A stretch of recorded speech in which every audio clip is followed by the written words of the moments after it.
Hello and welcome to my channel, Rhino here. Today I'm looking at another Answers in Genesis video, this one featuring Dr. Andrew Snelling, a creationist geologist with a legitimate PhD in a relevant field. I am not a geologist by any stretch of the imagination, but even I found it relatively easy to figure out what is wrong with Dr. Snelling's claims. And I can't help but wonder if he is, at this point, just stuck trying to make a living after ruining his own reputation with creationism. I mean, just look at that face. That is the face of a man who is dead inside. But let's see what he's got.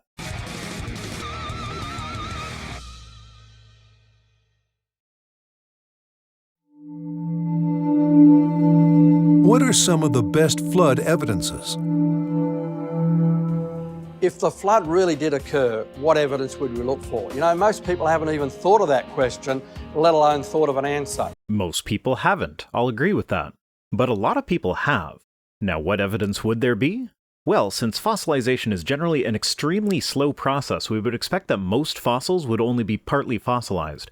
Fully fossilized specimens would be incredibly rare, and would typically only be small animals and microorganisms. If the flood was the main event that produced the fossils and geologic strata, then we would not expect them to be found in any consistent order within the different strata, as the majority of the fossilized creatures would have died at the same time. It would also be possible for single organism fossils to stretch across several strata, and since the global flood was supposed to have been a rapid event, this would actually be the norm, as a good chunk of the strata are quite thin, thinner than most of the medium to large organisms that we find fossilized. And do you know what? None of this holds up. We have fully fossilized large animals galore, and yeah, I know the whole soft tissue thing, but the amount of soft tissue found was minuscule and wouldn't even really qualify as soft. The fossils are found in a consistent order all across the globe, with the less complex critters found in the oldest layers and the more complex critters found in the newest layers. There is no Precambrian bunny, as it were. There are no fossils that stretch across different strata, with the exception of petrified trees, which aren't really fossils, but I'll count them as such for now. So the only organisms we find that cross strata layers are the ones that we know can stay standing for sometimes hundreds of years after they die, and it only happens in the types of strata that we know can form within the time frames that these trees could be expected to remain standing. And these trees are the exception rather than the norm. So some of the most basic predictions from one single field of study, paleontology, most certainly did not pan out. You know, the Bible says that the fountains of the great deep were open, the rain fell from heaven, for 40 days and 40 nights, the waters rose 150 days until all the high hills under the whole of the heaven were covered and the mountains were covered. Yes, it does say that. So where did all this water come from? Where did it go? Where did you come from, Cotton Eye Joe? That's a lot of water just to come out of nowhere and disappear back to nowhere. I mean, I know God can supposedly do anything, but magic just isn't a satisfactory answer for me. And we're told that all land-dwelling, air-breathing life perished except for those on the ark. That is one hell of a genetic bottleneck. I mean, I suppose it's possible that they all could have survived that bottleneck, but there are some serious issues here. For one, we can see bottleneck events by studying an animal's genome. The cheetah is a great example. We know that their population dwindled to somewhere around 7 individuals about 10,000 years ago. Why don't all species have the genetic indications of having passed through a bottleneck recently? Even if we got the timescale wrong and it was 4,000 years ago, they are an incredibly rare example. Essentially, every species whose genome we have mapped should show signs of going through a genetic bottleneck around the same time, but this is almost never the case. The Wikipedia page on population bottlenecks couldn't even list more than a handful of examples, and almost all of them have completely different time frames, with some being as recent as the early 20th century. I know Wikipedia isn't a great source, but I consider it sufficient here because if there was evidence for a bottleneck in all species in the same time frame, creationists wouldn't be able to shut up about it. The closest anything has ever come to that was the poorly written Tech Times article that misinterpreted a mediocre study that suggested that most species have gone through mitochondrial uniformity sometime within the last few 100,000 years. Here's a link to my video on that. Secondly, if there were that few individuals of all species left just 4,000 years ago, in order to arrive at the diversity of life that we see today, with the genetic diversity observed in these species, there would have had to have been massive hyperevolution at a scale that is just not realistic. Like, you guys seem to have no problem with evolution when you need it to explain away obvious errors in the Bible, and you even take evolution further than those that you have dubbed evolutionists in order to correct these errors, but then you turn around and say that evolution is impossible because Genesis 1 says the universe was made in 6 days. You keep swinging back and forth between these extremes. Can't the standard scientifically accepted model of evolution be a happy medium? Wouldn't we expect to find billions of dead plants and animals buried in rock layers laid down by water all over the earth? No, we would not expect to find them in well-defined layers. We would expect to find them in a kind of muddled gradient. The well-defined layers are a function of time. In fact, we often find the remains of rock-clinging shellfish like barnacles attached to some layers before being fossilized in the next layer, indicating that there was enough time between the formation of the layers for these shellfish to move in and make themselves at home before the next layer is deposited. This hardly seems likely if they were all deposited in one flood event. Then there's also the question of why sandstone deposits almost never contain fossils. This is easily explained if you're not looking to prove a flood, as the parts of an animal that would fossilize tend to be eroded by the sand over time before it turns into sandstone, but if they were deposited in one single year-long flood event, there wouldn't have been enough time for that to happen. And that's exactly what we find. Billions of dead things called fossils buried in rock layers laid down by water all over the Earth. Not really. I mean, water is a very common method of deposition, but it is by no means the only one. Essentially anything that can erode rocks can also deposit sediment, so you have layers laid down by wind, mass wasting, water, and ice, just to name a few. And yeah, I know ice is technically water, but something tells me that glacial deposition wouldn't really be a thing during a global flood. There's also the matter of being able to tell the difference between a riverbed deposit and an ocean floor deposit. And layers that are large enough that they can be traced through multiple climates in one single layer, so as we trace the deposit laterally rather than vertically, we can see it transition from marine shelf to beach to terrestrial coastal plain, complete with rooted trees. And in some of these locations we have used volcanic ash deposition to correlate them, meaning that they were all deposited at the same time. If there were a global flood, we would expect one large deposition event with all the characteristics of being a deep marine deposition event, but we find a wide variety of depositional events across a wide variety of ecosystems and environments. But let's expand on that. Let's look at 6 of the best evidences for the flood. Evidence number 1, sea creatures buried high in mountains on the continents. That's right, marine creatures that live in the ocean are found in mountains like the Himalayas. How did they get there? Plate tectonics. The Himalayas formed when the Indian plate smashed into the Eurasian plate about 50 million years ago. One plate goes under the other one, which then gets pushed up. The Indian plate used to be an ocean floor, but when they collided it was pushed up into a mountain range. This is still happening today. The Himalayas get taller by about 1 centimeter per year. These marine fossils on the mountaintops actually pose a problem for the global flood model. Floods don't deposit their sediment on mountaintops, they deposit in valleys. Why did this flood not behave like every other flood? Also, the fossils can be found in the same positions that they would have been in while they were alive, not shaken up as if disturbed by a flood. This has been known since the 1500s and was noted by Leonardo da Vinci. There are also fossilized tracks and burrows on the mountains, indicating that these sea creatures were just living their normal lives on the sea floor, not that they were all swept up to a mountaintop by a flood. So add these mountaintop fossils to the pile of evidence against a global flood. Evidence number 2. We'd find rapidly buried plants and animals. That is not evidence for a global flood. Being rapidly buried is a requirement for fossilization and can happen any number of ways that do not involve a global flood. These include, but are not limited to, local floods, landslides, mudslides, and tar pits.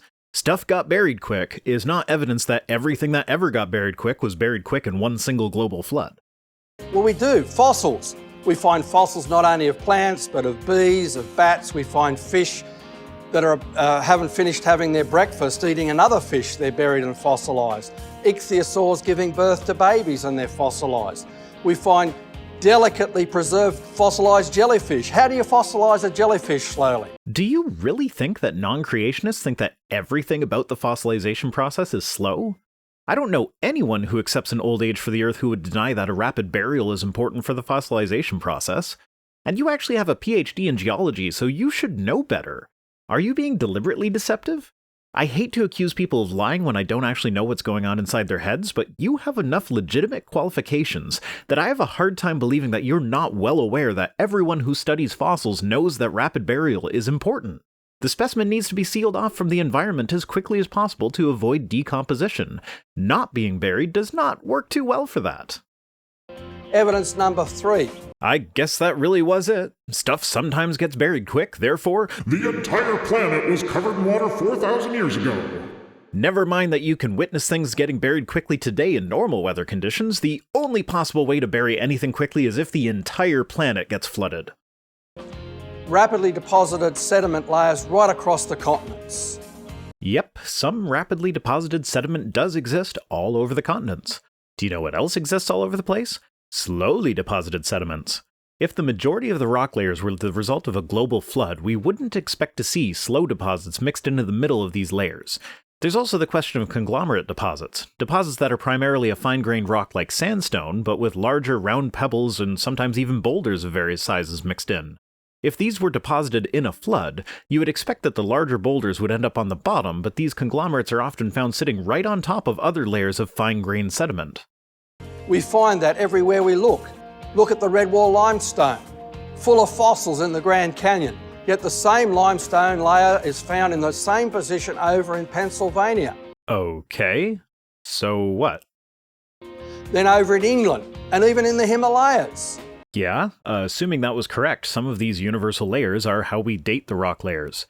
For instance, if you find a layer close to the Cretaceous-Paleogene layer, you know that layer formed about 66 million years ago because we know that the Cretaceous-Paleogene layer was formed about that long ago. And the Cretaceous-Paleogene layer is a worldwide marker. Everywhere you go in the world, you will find a distinct rock layer with way more iridium than would be expected, and that is the signature of the impact event that marks the Cretaceous-Paleogene layer.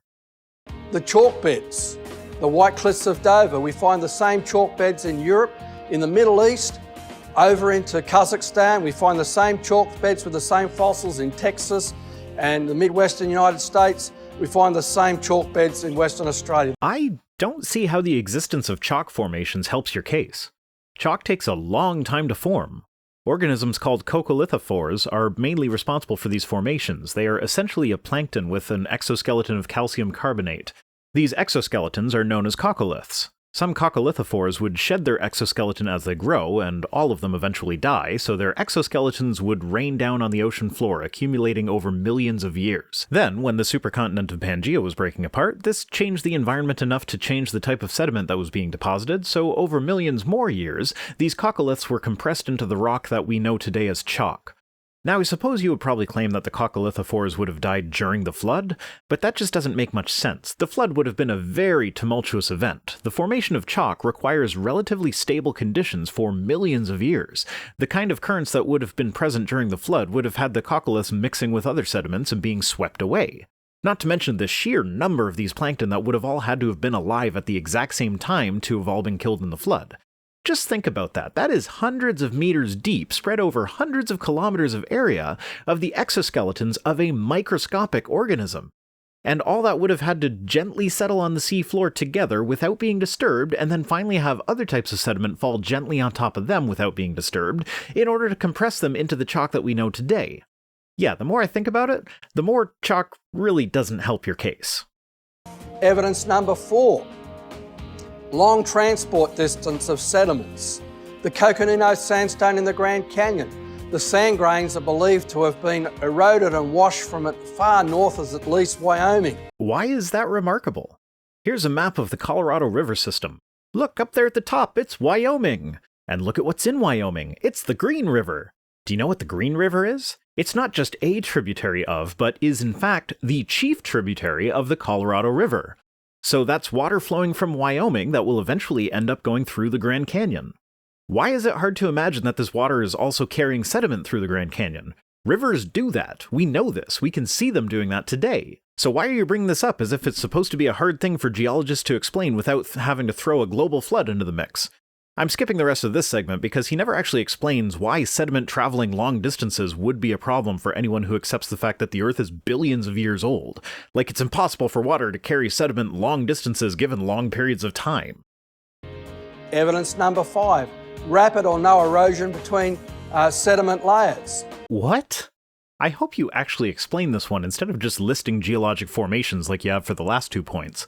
Like, some layers have rapid erosion between them, then some have no erosion between them. This is clearly evidence that they were laid down in the same cataclysmic event? Yeah, we totally expect to see no erosion in a worldwide tumultuous flood. And at the same time, we'd expect to see rapid erosion. This is exactly what people are referring to when they say creationism is unfalsifiable. If we find a layer that displays erosion, then that counts as evidence for a flood. But if we find a layer that displays minimal to no erosion, then that is also evidence for the flood. See, it's all evidence for the flood. Again, think in terms of the Coconino Sandstone and the Hermit Shale. There's a knife edge flat, featureless boundary between those two rock layers for mile after mile through the Grand Canyon. Yet the geologists claim that there's 10 million years missing at that boundary. This makes me happy inside. You see, as I previously mentioned, Dr. Snelling here has a legitimate PhD in geology, yet he obviously doesn't include himself in the category of geologists, or he wouldn't have used the blanket statement of the geologist to make a claim like that. So it's a nice little Freudian slip on his part. Small victories, I guess. But to address his actual point, it's not that there are 10 million years missing that just vanished in a poof between the rock layers and we don't know where it went. It's that the Hermit Shale was a large exposed surface for millions of years, so millions of years of erosion smoothed out the surface before the sands that resulted in the Coconino Sandstone began to be deposited. The question here is not where is the missing rock, but rather how would a worldwide flood have formed the type of sandstone found in the Coconino Formation? The type of sandstone found in this formation is most definitely the result of a large Sahara-like desert. We can tell because of the type of sand grains in the stone. They are a uniform composition, very well-rounded, very small, and all grains are about the same size. This does not happen in sandstone that is formed by water, as the water transports the sand more slowly and with less abrasion. There's also the matter of numerous animal tracks found in the formation. Not tracks laid down by animals in the process of being drowned in a flood, but animals going about their normal business of walking, running, and even resting. I don't think that being flooded out of existence is a very restful activity. What would have happened during 10 million years of weathering and erosion? It would have gotten very flat and smooth, kinda like it did. You'd get a topography, not a flat, featureless boundary. Did you ever skip stones as a kid? Do you know what makes for the best skipping stones? The ones that have been eroded to a point where they're generally flat and featureless. Erosion, left to its own devices, renders things flat. Featureless is a bit much, though. I mean, featurelessness would be an attribute, and an attribute is a feature, so by being featureless, it then couldn't be featureless since featurelessness is a feature. Maybe not a featured feature, but still a feature.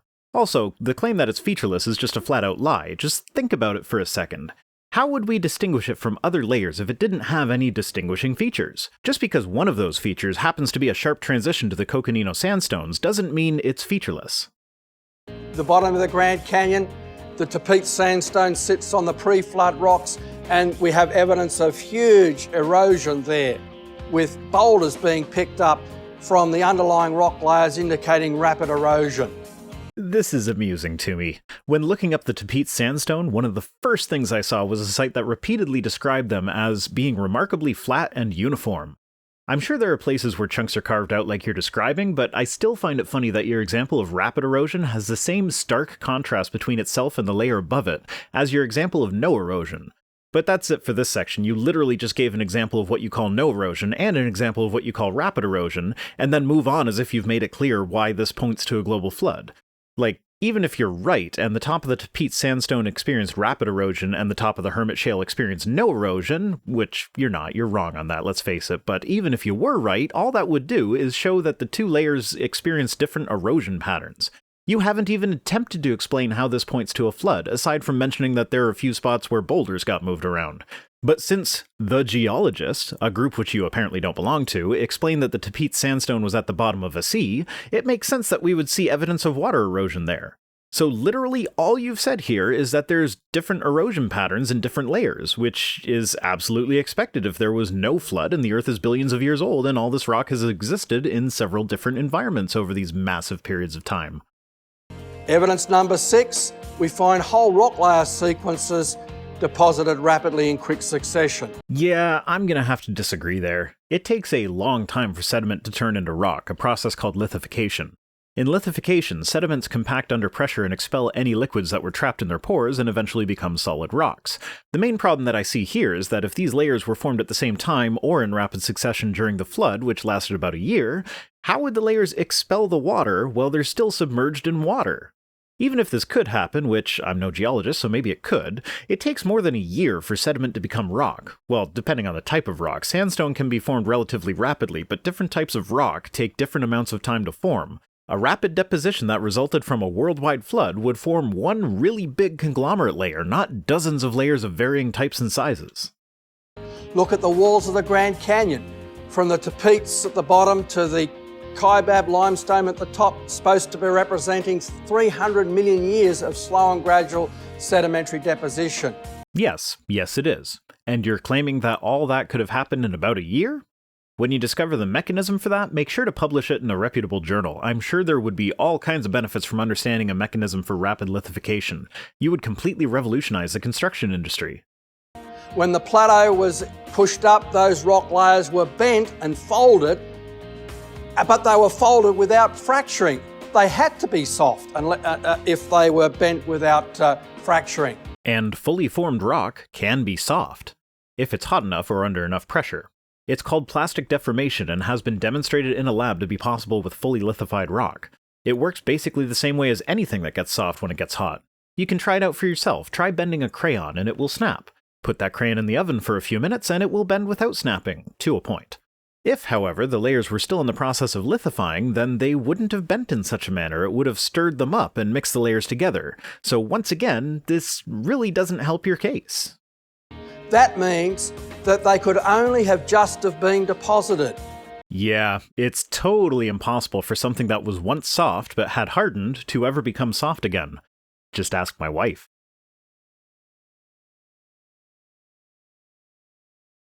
But that means the 300 million years never happened. All those rock layers had to be rapidly deposited in quick succession during the flood year. You have a PhD in geology. How can you not know that hot rocks can bend? Do you not know what magma is? Are you completely unaware of how earthquakes work? Some earthquakes are the result of rocks bending as tectonic plates move around, and then the earthquake itself happens when the rocks bend too far and then snap. I feel like someone who went to school for geology should know these basic facts. And actually, the rocks don't even need to be hot in order to bend, but it helps them bend further. Here's a quick clip of a guy bending a room temperature rock by hand to demonstrate its elasticity. I can actually squeeze the sides of this rock together, and when I let go, it comes back again. That's the definition of something being elastic. Rocks are elastic. Actually, all solids are elastic. So if a rock can bend that much when it's at room temperature, what's to stop it from bending further when it's heated to a point where it becomes more pliable? I'll leave a link down below to a page that describes how rocks can bend in more detail. And did I mention it's a Christian source? As in, these are people who believe in a creator and are not just wanting the earth to be old so they can sin, or whatever it is that AIG keeps claiming. Who are we going to believe? The scientists who weren't there, who don't know everything, who sometimes make mistakes? Or the Word of God who was there, who saw what happened and told us what happened during the flood? I'm gonna go with the scientists who, yes, do sometimes make mistakes, but whose complete body of works has progressed measurably over the years, and whose peer review process works to weed out the mistakes. And yes, I will trust this over a book that some people claim is the Word of God, which was written by human beings a few thousand years ago. Science cures disease, brings us technology, and generally makes everyone's lives better. The Bible desperately needs an update, but the original author, who is supposed to be omnipresent and omnipotent, seems to be permanently unavailable. The way I see it, science is the more trustworthy of the two. Though here I will point out that there are people who have no problem reconciling modern science with the Bible, usually by stating the obvious. The Bible was never meant to be a scientific text, and taking it as such is foolish at best.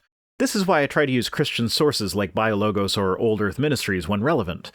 Thanks for watching, remember to visit my website, follow me on Twitter, and support me on Patreon. See you next time!